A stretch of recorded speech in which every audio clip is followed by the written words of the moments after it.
C'est dans une ambiance brumeuse que nous allons dire au revoir à cette 32e édition du Festival du film fantastique de Gérardmer, une édition étonnante, une édition qui était riche en films.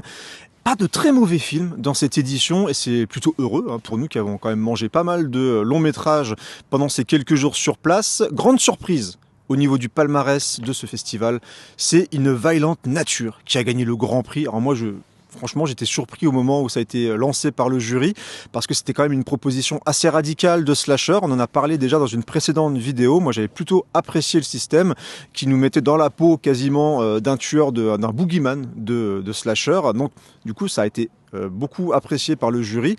Après, le public, je sais que c'était un petit peu différent. D'ailleurs, au niveau du prix du public, c'était The Wailing, un film qui m'a laissé un petit peu sur ma faim, mais qui a aussi convaincu le prix de la critique. Voilà, donc c'est vraiment un film qui est quand même sorti du lot chez la jeunesse et aussi dans la critique spécialisée.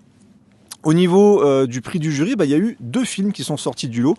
Exhuma et Rumors. Exhuma que je n'ai pas vu malheureusement, mais que je vais pouvoir rattraper bientôt en salle, puisqu'il va sortir en salle.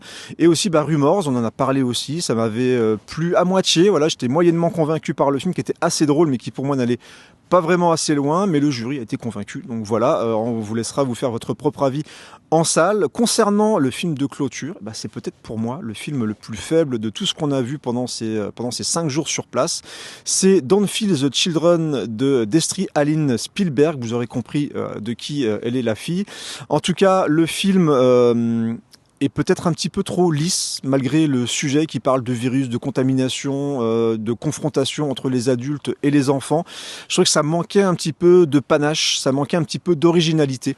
Dans tous les cas, pareil, vous pourrez vous faire votre propre avis quand le film sortira, mais je trouvais dommage de finir sur cette petite note, mais globalement, voilà, encore une fois, on a passé un super moment sur place. On peut remercier vraiment toutes les personnes qui ont participé à la mise en place de ce festival, qui était vraiment riche en films très très différents. On a pu vous en proposer quelques-uns.